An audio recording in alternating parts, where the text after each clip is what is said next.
Assalamualaikum warahmatullahi wabarakatuh. Jadi pada hari ini kami daripada kelas BM4 ambilan Jun 2023-2028 akan membentangkan mengenai dengan tugas yang ketiga iaitu persembahan dalam subjek sejarah perkembangan bahasa Melayu yang mana mengaitkan dengan pendapat tokoh untuk memartabatkan bahasa Melayu. Sebelum saya pergi lebih mendalam, saya akan perkenalkan dengan ahli saya iaitu saya Farah Nordiana binti Muhammad Hafiz. Saya Natra Amira binti Mahfud. Okey. Jadi pada hari ini saya telah memilih tokoh Nik Safiah Karim manakala Natrah.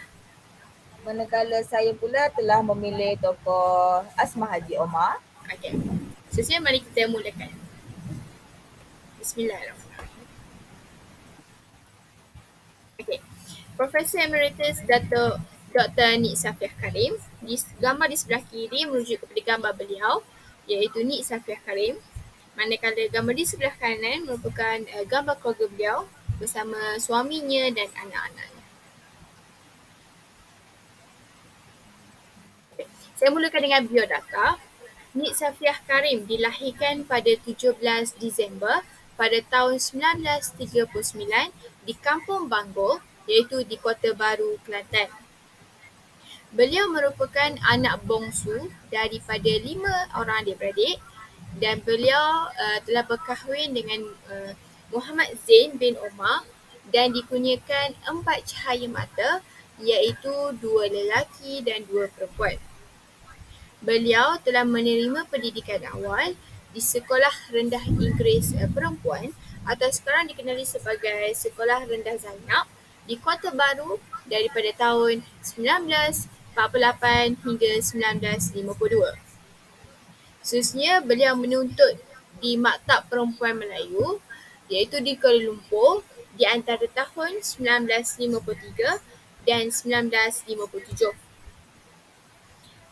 Yang menarik tentang beliau telah menyambut pengajian di Universiti Ohio iaitu di Amerika Syarikat hingga mendapat ijazah kedoktoran dalam bidang ilmu linguistik. Beliau juga telah berkhidmat di UM ataupun Universiti Melaya sebagai pensyarah khususnya dalam bidang Jabatan Pengajian Melayu ataupun JPM sehingga tahun 1999. Dan Nik Safiah Karim merupakan tokoh dan cendekiawan tanah air yang aktif memperjuangkan kedaulatan bahasa Melayu. Terus ini saya serahkan kepada Natra. Saya pula akan menerangkan tentang latar belakang Asma Haji Omar. Nama penuh beliau ialah Asma Haji Omar. Tarikh lahir beliau pada 5 Mac 1970 dan beliau dilahirkan di Jifra, Kedah. Beliau mempunyai pangkat sehingga Profesor Emeritus Dato' Dr. Asma Haji Omar yang merupakan pakar ahli bahasa. Beliau juga telah mendapat pendidikan awal di Sekolah Melayu Jitra Kedah. Seterusnya, beliau mendapat pendidikan akhir di Sekolah Menengah Kedah Kuala Lumpur dan Sultan Abdul Hamid College Al-Ustah pada tahun 1957 hingga tahun 1958. Seterusnya, beliau juga meneruskan pengajian di Universitas Indonesia pada tahun 1958 sehingga tahun 1963 sehingga ke peringkat ijazah sarjana muda dalam bidang bahasa dan sastera Indonesia pada tahun 1961 dan sarjana sastera 1963. Asma Haji Omar juga telah melanjutkan pengajian beliau ke peringkat Doktor Falsafah pada tahun 1969 di University of London, England dalam bidang linguistik Arab. Asma Haji Omar juga merupakan wanita Melayu pertama yang memegang gelaran sebagai Doktor Falsafah di mana dikenali sebagai PhD. Karya yang dihasilkan oleh Asma Haji Omar antaranya ialah Susu Galuh Bahasa Melayu yang telah dikaryakan pada tahun 1964. Antara buku yang terkemuka oleh beliau ialah Morfologi, Sintaksis Bahasa Melayu dan Bahasa Indonesia, satu perbandingan pola pada tahun 1968, Essay on Malaysian Linguistic, Nahu Melayu Mutakhir 1980, Pengajaran Bahasa Malaysia dalam konteks perancangan bahasa kebangsaan 1978 dan sebagainya. Beliau juga telah menyumbang artikel dalam jurnal dan buku-buku terjemahan seperti Class Children and Other Essays.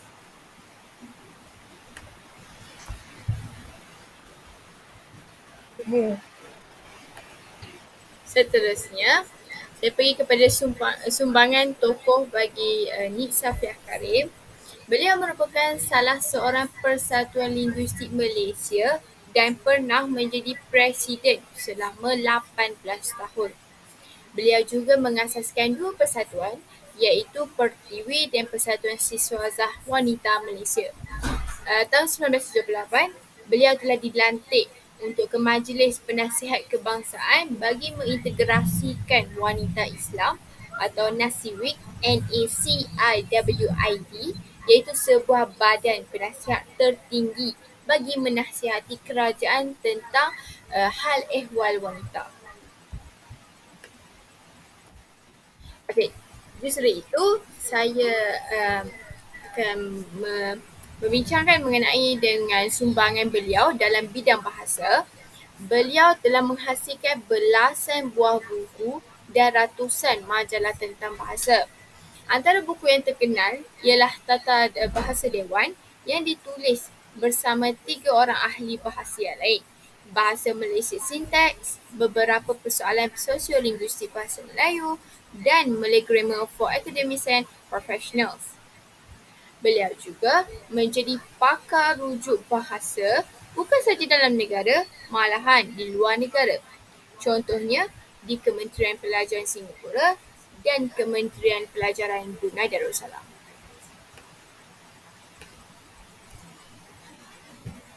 Di samping itu, beliau telah berkhidmat dalam Lembaga Pengelola Dewan Bahasa dan Pustaka selama 14 tahun dan juga dilantik sebagai Ahli Jawatan Kuasa Tetap Bahasa Melayu JKTBM yang mana telah mewakili Malaysia di pertemuan dalam Majlis Bahasa Melayu Brunei Darussalam, Indonesia dan Malaysia MABBIM, MABIM.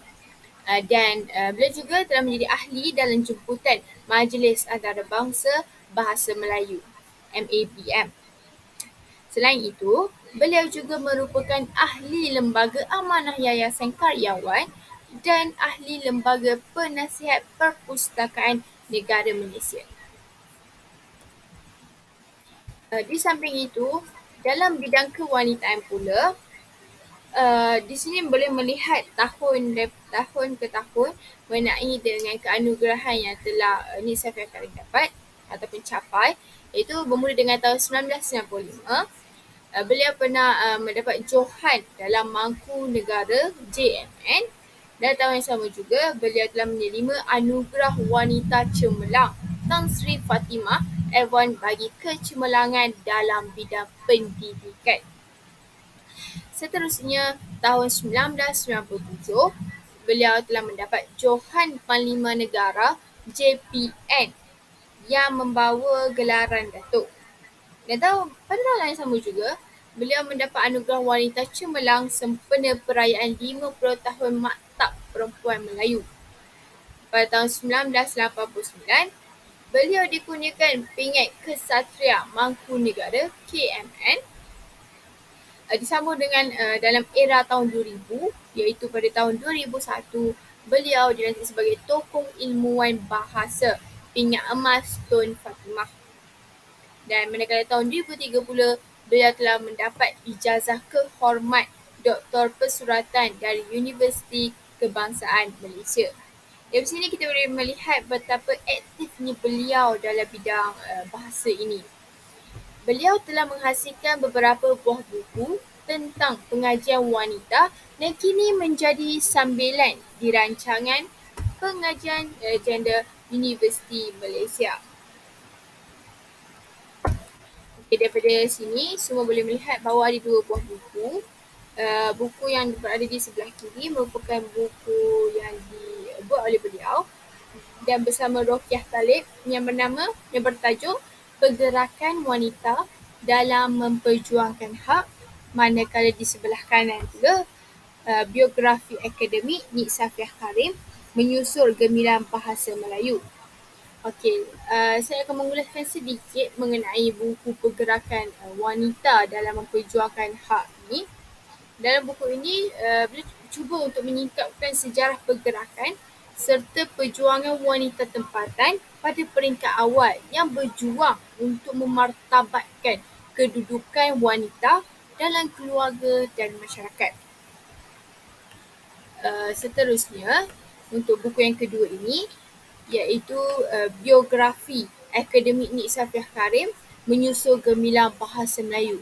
Dalam buku ini dia mempericikan mengenai dengan mengabadikan sumbangan akademik Nik Safiah Karim ini dalam usaha memperjuang dan meningkatkan bahasa Melayu sebagai bahasa ilmu.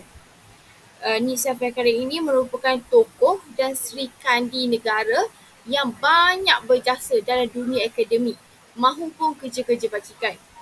Jadi buku ini sesuai sebenarnya untuk jadikan bahan rujukan kepada pengkaji bahasa yang lain yang mana yang berminat untuk memahami dan mendalami teori bahasa Melayu serta mengkaji hasil penulisan tokoh bahasa. Seterusnya saya serahkan kepada Natrah Aminah. Baiklah, seterusnya kita akan pergi kepada perkhidmatan Dr. Asma Haji Omar, di mana beliau pernah berkhidmat sebagai ahli akademik di Universiti Malaya atau UM Kuala Lumpur dan di Universiti Pendidikan Sultan Idris UPSI di Tanjung Malim Perak selama 4 tahun bermula pada tahun 2001 sehingga 2005. Seterusnya, beliau juga dilantik untuk menjadi penolong pensyarah Jabatan Pengajian Melayu di Universiti Malaya pada tahun 1963. Pada tahun 1972 pula, Dr. Asma Haji Omar ini dilantik untuk menjadi Profesor Madya dan lepas 4 tahun kemudian, beliau pula dilantik sebagai Profesor Linguistik Melayu di Universiti Malaya juga. Beliau juga memegang beberapa jawatan seperti pembantu akademik, badan naib kaunselor, timbalan naib kaunselor dan juga pengarah pusat bahasa.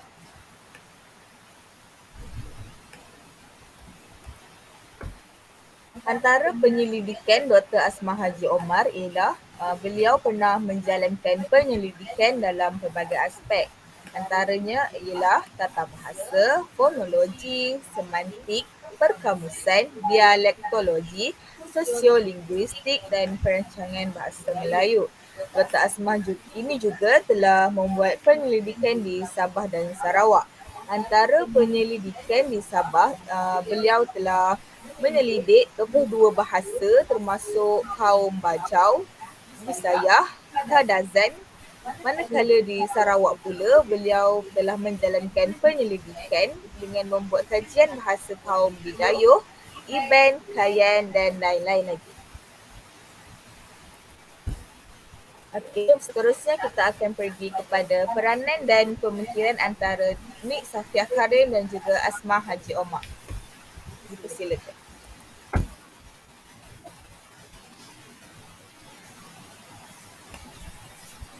Seterusnya, peranan dan pemikiran bagi Nik Safiah Karim. Yang pertama, beliau berfikir bahawa bahasa Melayu ini perlu menjadi bahasa asas dalam negara yang mana di bawah Akta Perkara 152 iaitu bahasa Melayu merupakan bahasa rasmi ataupun bahasa kebangsaan dalam negara kita.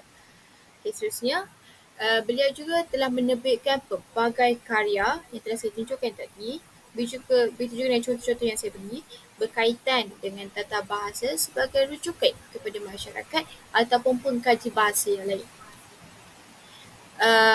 Di samping itu, Slogan yang telah dicipta oleh beliau ialah budi bahasa budaya kita.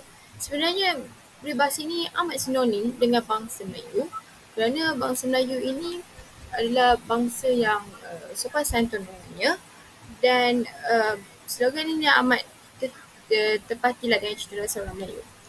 Seterusnya, beliau menggunakan konsep TG iaitu Transformative Generative. Transformative Generative ini merupakan dua konsep baharu dalam analisis transformatif generatif yang berkaitan dengan kemampuan bahasa itu sama ada dalam struktur dalaman dan luaran. Kalau saya terangkan dengan maksud satu-satu perkataan, iaitu transformasi yang bermaksud menuliskan semula, transform ataupun ubah, menukar. Manakala generatif bermaksud menerbitkan. Okey, seterusnya. Okey, saya juga kat sini saya beritahu bahawa guru bagi pemikiran Nisa Karim, guru perlu memainkan ataupun menggalas tanggungjawab untuk memperluaskan bahasa Melayu. Terutamanya guru bahasa Melayu. Guru bahasa Melayu perlu memainkan peranan penting iaitu dengan memberi pengajaran dengan lebih tepat, betul dan jelas kepada anak murid untuk memastikan beliau mendapat input yang betul untuk digunakan untuk masa akan datang. Dan yang terakhir, bagi pemikiran di Safiya Karim, penggunaan bahasa Melayu yang tepat, menggunakan bahasa Melayu yang tepat ketika berkomunikasi. Hal ini apa yang saya boleh ulaskan ialah sepatutnya sebagai bangsa Melayu, kita perlulah bertutur dengan menggunakan bahasa Melayu standard. Hal ini dapat memastikan warisan negara kita itu dapat digunakan atau dapat dikekalkan untuk masa akan datang agar tidak ditelan zaman lah. Jadi kat sini saya boleh kaitkan dengan peribahasa biar mati anak, jangan mati adat. Dan kat sini saya ada tunjuk 3 buah buku yang dikaryakan oleh beliau.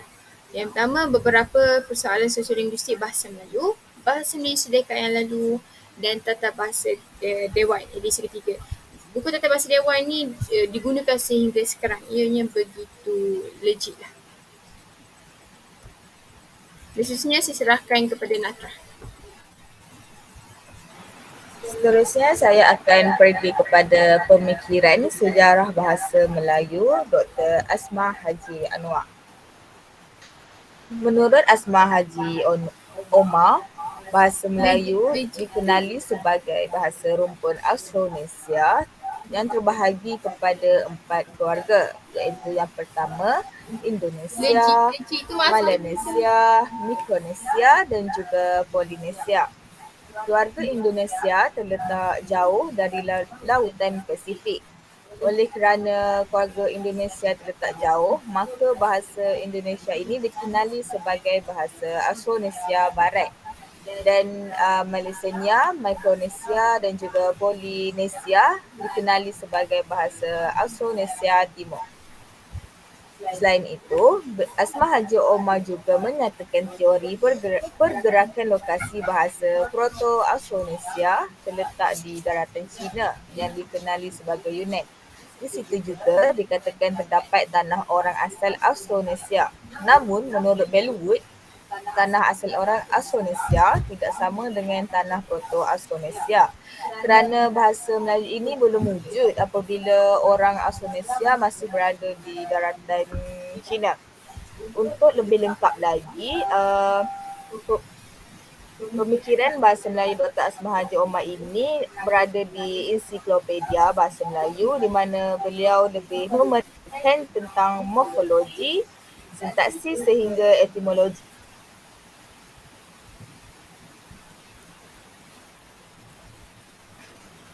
Seterusnya, pemikiran Dr. Asma Haji Omar tentang bahasa Melayu dan alam Melayu. Beliau telah meneroka alam pemikiran Melayu dan pengalaman alam Melayu melalui penelitian terhadap bahasa kanak-kanak. Penelitian ini dilakukan secara empiris dan perbincangan pelbagai unit dan fungsi bahasa. Seterusnya, dalam memperkatakan orang dewasa, beliau melihat dari segi perhitungan, konsep ruang serta cara mengeluarkan arahan dalam bentuk tulisan atau pertuturan. Beliau meneliti dari segi bahasa kerana bahasa boleh menyebabkan penglihatan dunia secara berlainan.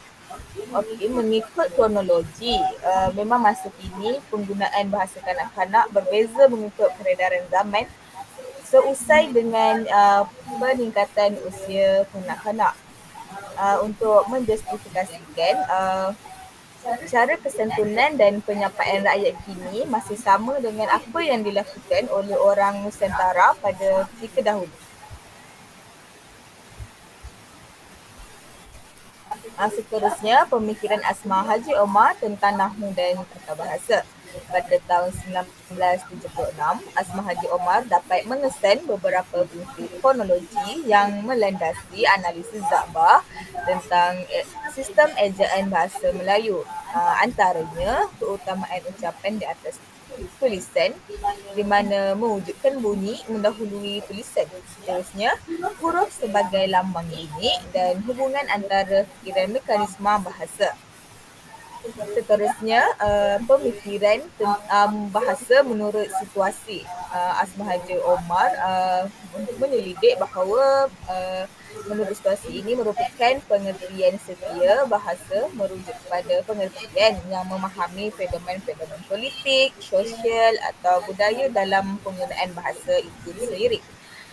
Setiap bahasa dalam masyarakat berbidang bahasa bermakna menghormati kedudukan sesuatu bahasa sesuai dengan tempat yang dinyatakan. Dan akhir sekali, Dr. Asma Haji Omar ini juga telah mengemukakan pemikirannya mengenai peraturan linguistik adalah peraturan keteraturan dan nahwu dalam penggunaan sesuatu bahasa. Antara peranan tokoh dalam memartabatkan bahasa Melayu ini sendiri juga ialah beliau telah menulis buku-buku dalam bidang tata bahasa yang kini semakin tersohor dan menjadi sumber rujukan oleh ramai pihak. Seterusnya, beliau juga menerbitkan buku perkembangan sejarah dan genealogi bahasa Melayu sebagai bahasa tua. Di situ terdapat beberapa buku yang telah dikaryakan oleh Dr. Asma Haji Omar sendiri. Selain daripada itu, novel Pantai Kasih yang dirujuk oleh sekolah menengah juga merupakan hasil tulisan Dr. Asma Haji Omar. Seterusnya, persamaan antara dua tokoh iaitu Asma Haji Omar dan juga Nik Safiah Karim. Yang pertama, persamaan Asma Haji Omar dan Nik Safiah Karim itu sendiri ialah mereka mempunyai mazhab yang tersendiri dalam tata bahasa Melayu. Seterusnya, kedua-dua tokoh ini telah melibatkan dan berada dalam penglibatan MABIM iaitu Mesyuarat Eksekutif Majlis Bahasa Brunei Darussalam, Indonesia dan juga Malaysia. Dan kajian ini juga menumpukan mengenai dengan pandangan dan pendapat yang terkandung dalam dua buah buku terkini, iaitu Nahwu Melayu Mutakhir edisi kelima oleh Asma Haji Omar dan Tata Bahasa Dewan edisi ketiga oleh Nik Safiah Karim. Dan ini merupakan sumber rujukan yang dibuat oleh Natrah bagi tokoh Asma Haji Omar. Dan kesimpulan bagi perbincangan kita pada hari ini mengenai dengan pendapat tokoh tentang memartabatkan bahasa Melayu ialah, sebagai rumusan, sebagai rakyat Malaysia, kita seharusnya memainkan peranan penting dalam memartabatkan bahasa Melayu. Jelaslah bahawa sumbangan Nik Safiah Karim dan Asma Haji Omar ini adalah sangat bermakna dan memberi kesan besar kepada negara, terutamanya dalam memajukan bidang bahasa. Hal ini, mereka telah banyak mencurahkan tenaga dalam memastikan bahasa Melayu kita ini diangkat dan sentiasa mempunyai kedudukan teragung di negara ini. Tanpa bahasa, identiti sesebuah bangsa itu tidak dapat dikenali. Apatah lagi negara Malaysia yang didiami oleh pelbagai bangsa. Bak kata peribahasa, yang kurik itu kendi, yang merah itu saga, yang baik itu budi, yang indah itu bahasa. Oleh itu, marilah kita sama-sama menggembleng senegi menjaga bahasa kebangsaan kita supaya kekal nirmala. Jadi itu sajalah kita hari ini kita punya perbincangan. Sekian daripada kami. Terima kasih. Terima kasih.